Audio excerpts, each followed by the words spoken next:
Halo teman-teman. Perkenalkan, kami mahasiswa semester 5 Program Studi Bimbingan dan Konseling Universitas Nusa Cendana Kupang akan membawakan materi pembelajaran tentang gaya belajar kinestetik.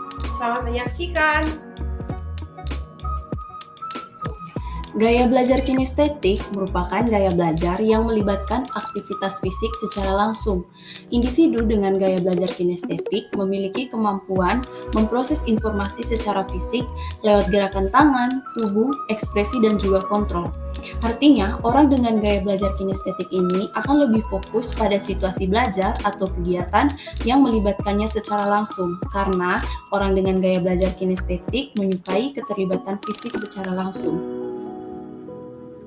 Ciri-ciri gaya belajar kinestetik yang pertama berbicara dengan perlahan. Jadi misalnya saat menjelaskan sesuatu, ia akan berbicara atau membaca dengan secara perlahan. Yang kedua, mudah terganggu oleh keributan. Jadi misalnya saat sedang mengikuti proses pembelajaran dan situasi di luar sangat ramai, maka si anak akan kehilangan konsentrasi belajar.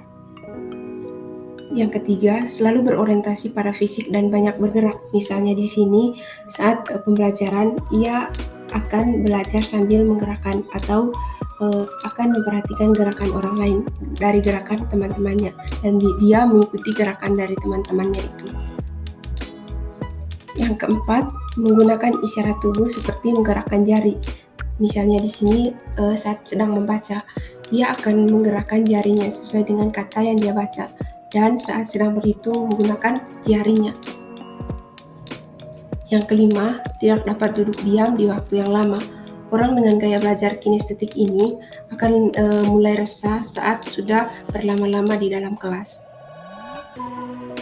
Baik, yang berikutnya saya akan menjelaskan strategi pembelajaran yang cocok untuk anak dengan gaya belajar kinestetik.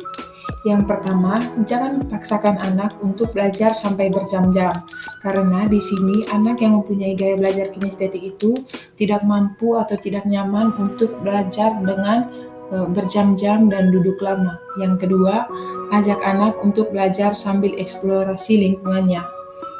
Misalnya mungkin dalam mata pelajaran tertentu seperti matematika, biologi, atau mungkin fisika bisa melakukan praktek di laboratorium atau pada pengamatan tumbuhan atau pengamatan hewan atau pengamatan lingkungan itu, anak-anak tidak hanya mendapatkan teori tetapi juga mereka melakukan praktek eksplorasi lingkungan. Yang ketiga, izinkan anak untuk belajar sambil mendengarkan musik, karena di sini anak yang mempunyai gaya belajar kinestetik itu ada yang nyaman dan bisa berpikir dan juga berkonsentrasi ketika membaca sambil mendengarkan musik. Kemudian yang keempat, melakukan eksperimen dari materi yang didapatkan dari guru. Jadi di sini mungkin bisa memakai contoh atau menerapkan prinsip-prinsip dari teori. Ada teori, maka ada juga praktek. Contohnya menghadiri pameran, mengambil foto, atau melakukan studi lapangan. Kemudian yang kelima, bisa mengunjungi tempat yang berhubungan dengan materi pelajaran.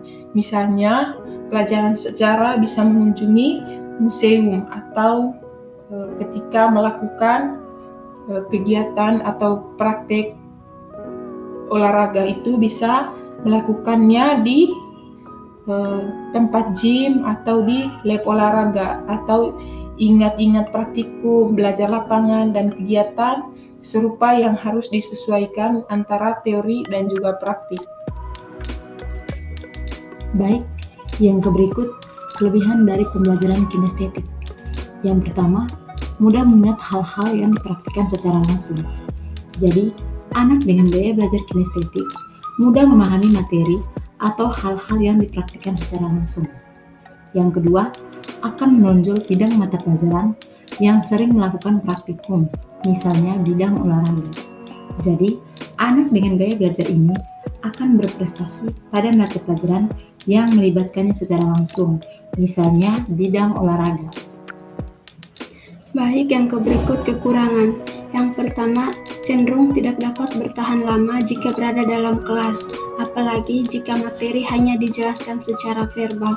Artinya, Anak dengan gaya belajar kinestetik tidak dapat belajar dengan baik jika melibatkannya secara langsung.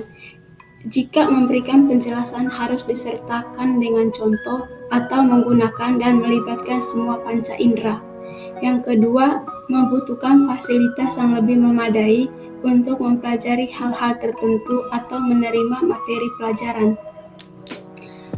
Artinya di sini fasilitas yang kurang memadai juga akan menghambat proses pembelajarannya.